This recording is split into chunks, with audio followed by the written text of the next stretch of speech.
Hello everyone, welcome back to another Star Wars Destiny video. Today the three-man meta revealed three new spoilers for Empire at War. We're just going to jump right in, take a look at the spoilers. There'll also be a link in the description down below to where you can check out their article on the spoilers. So first up, we have Weapons Cache. Yellow neutral support, 2 resources, plus 2 range damage, focus, resource, 2 specials, and the blank. And the special is play a weapon from your hand, decreasing its cost by 2. I think this is pretty cool. So let's say it does take up your entire turn, or as far as resources go, unless you get more by resolving dice or doing other events and things like that. So you pay 2, you get that out. It does have the modifier on it, so it will modify damage of your character dice if you're playing like something like Aura Singh or Django or anything like that. I can see this fitting really well into maybe like blue yellow. Especially now, we looked at that the Inquisitor Saber last time, and the Inquisitor Saber costs 4. So let's say turn 1, you play your weapons cache. Later, in your next round possibly, you roll the special on the weapons cache, and you can play the Inquisitor Saber for 2. Takes a little bit of setup because you need to get the weapons cache out, you need to roll it, and then resolve the special on it to put that weapon down for 2 resources.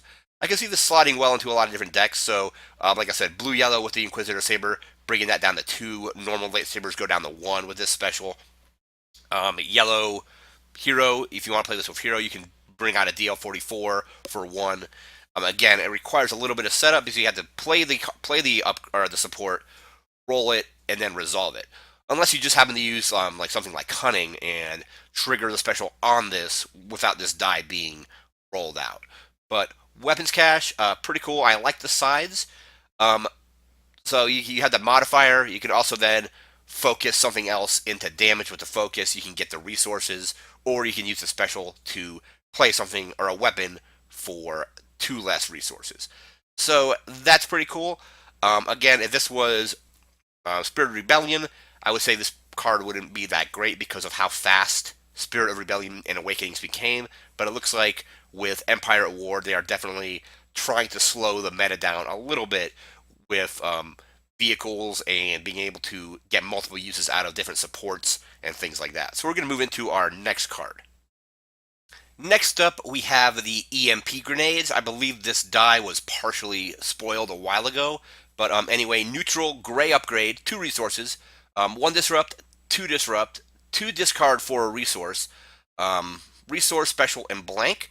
And special is discard a droid or vehicle from play, then discard this upgrade from play. So like the infantry grenades or the detonator, when that special goes off, it destroys the upgrade.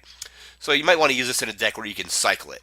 If you're playing against a very vehicle intensive deck, it wouldn't hurt to probably put a couple of these in, roll that special, get rid of your opponent's big vehicles. So that's pretty cool. Also gets rid of droids. So like Chopper, R2, BB-8, things like that. Not a lot of people use those yet. I think Chopper might actually see some play just because his special is electroshock kind of whenever you roll that special. So you can just, even if you burn through your 2 electroshock cards, you can use his special to do that again. So I can see him being a target for the EMP grenades, and then also any big vehicles that you don't want to deal with. You can essentially sacrifice your EMP grenade if you roll the special and get rid of that vehicle as well.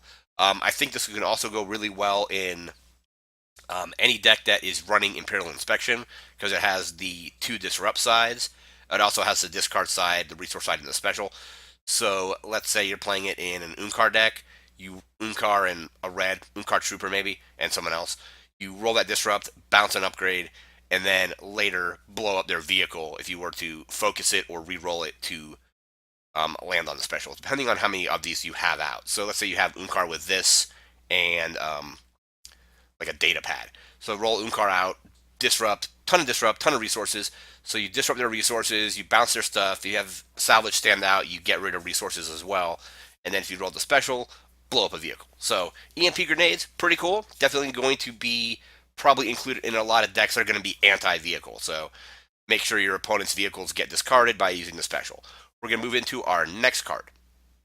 Next up, we have Drop Your Weapon. Red villain event, 2 resources. Spot 2 red characters to discard a weapon from a ready character. So the character has to be ready for this to be used, and you have to have the 2 resources. But it just says discard a weapon, so they have a really good weapon on them. You can pay 2 and get rid of that weapon. So if you're playing against a character like a deck that has like a holdout, not a holdout blaster, but a bowcaster or any expensive weapon, pay 2, spot 2 red characters, and discard it. The one thing that's going to be tricky with this is the spot 2 red characters thing. So if you have a 2 red character deck and one of those characters gets defeated, you're not going to be able to use this. So it's probably going to be used in something maybe like triple death troopers or just decks that have a lot of red non-unique characters. So you need 2 red characters to be able to do it, but you can potentially hit or discard a fairly expensive weapon with drop your weapon. Pretty cool. I mean, I think the cost is a little bit high because you need to have two, again, it's 2 resources and spot 2 red characters.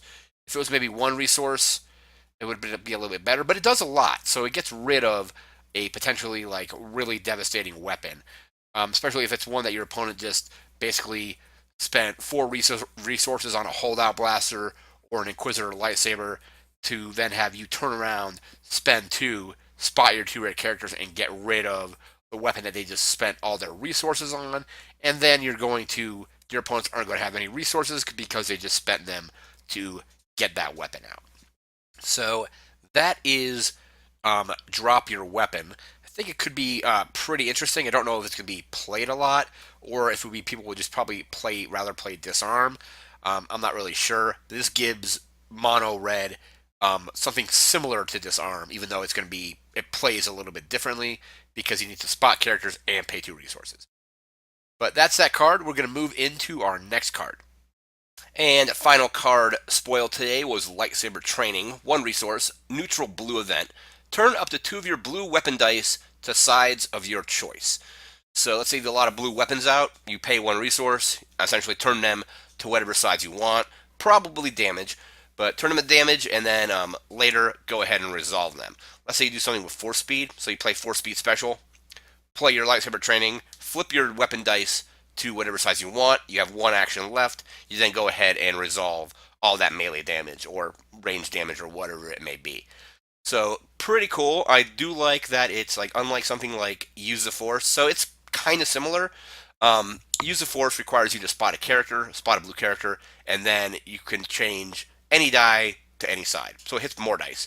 But I do like that this costs 1. You don't have to spot a character to do it, and then you get to turn 2 of your weapon dice to sides of your choice. So it only hits weapon dice, which is, I think, appropriate because it's Lightsaber Training. So flip 2 of your weapon dice to any side, and then resolve. So it might take a little bit of setup because you're going to have to get, to make full potential out of it, you're going to have 2 blue weapon dice in play. Like a character with 2 blue weapon dice, or a character with one, the other character with the other, and then you play Lightsaber Training, flip it to damage, and then potentially resolve it. Maybe even in the same action with something like Force Speed. So that is Lightsaber Training. Again, these spoilers came from the 3-man meta. There'll be a link in the description where you can check that article out. Until next time, I want you to like, comment, share, and subscribe. And I want you to take care. Have a good one.